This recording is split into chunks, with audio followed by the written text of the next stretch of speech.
આપ જોઈ રહ્યા છો પાટવી ગુજરાતી ન્યૂઝ. મહીસાગર જિલ્લાના થાણા સાવલીમાં મિશન શક્તિ અંતર્ગત બાલકા પંચાયતના સભ્યો સાથે સંવાદ કરવામાં આવ્યો. કિશોરીઓના નેતૃત્વ શક્તિ અને સરકારી યોજનાઓ પ્રત્યે જાગૃતતા લાવવા મહિલા અને બાળ વિકાસ વિભાગની વિશેષ પહેલ.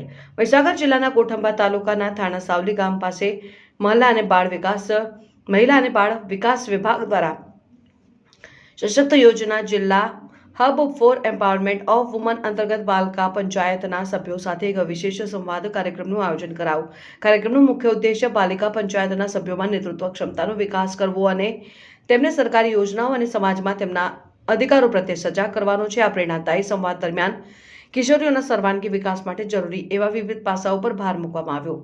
કાર્યક્રમ દરમિયાન ઉપસ્થિત અધિકારીઓ દ્વારા પાલિકા પંચાયતના સભ્યોને મહિલા અને બાળ વિકાસ વિભાગ દ્વારા અમલમાં મુકાતી વિવિધ કલ્યાણકારી યોજનાઓ, બાળ અધિકારો, બાળ સુરક્ષા, શિક્ષણ, આરોગ્ય અને પોષણ અંગે વિસ્તૃત માહિતી અને માર્ગદર્શન આપવામાં આવ્યું. કિશોરીઓને સમાજમાં જાગૃતિ ફેલાવવા અને મધ્યમ બનવા પોતાના ગામના વિકાસમાં સક્રિય ભાગીદારી નોંધાવવા માટે પ્રેરિત કરવામાં આવ્યા. આ મંચ દ્વારા કિશોરોને પોતાના શક્તિ ઓળખીને નેતૃત્વ લેવા માટે પ્રોત્સાહન પૂરું પાડ્યું હતું. કાર્યક્રમના ભાગરૂપે પર્યાવરણ સંરક્ષણનો મહત્વનો સંદેશ આપવાના હેતુથી બાલિકા પંચાયતના સભ્યોના હસ્તે વૃક્ષારોપણની કામગીરી કરવામાં આવી હતી.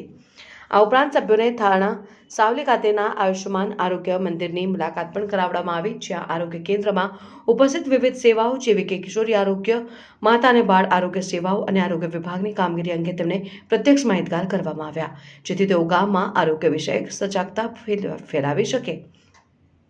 સમગ્ર આયોજનમાં આરોગ્ય વિભાગના CHO, જિલ્લા હબ ફોર એમ્પાવરમેન્ટ ઓફ વુમનના જેન્ડર સ્પેશિયાલિસ્ટ, સખીવન સ્ટાફ સેન્ટરના કેશ વર્કર અને આંગણવાડી કાર્યકરો ઉપસ્થિત રહ્યા હતા. અને આમાં બાલિકા પંચાયતના સભ્યોએ ખૂબ જ ઉત્સાહભેર ભાગ લીધો અને સમગ્ર કાર્યક્રમ થકી કિશોરીઓના નેતૃત્વના ગુણો ખીલવવા, સરકારી યોજનાનો વ્યાપ વધારવા અને પર્યાવરણ પ્રત્યે જવાબદારીની ભાવના વિકસાવવામાં સફળતા મળી હતી. પાટવી ગુજરાતી ન્યૂઝ, રાજુ.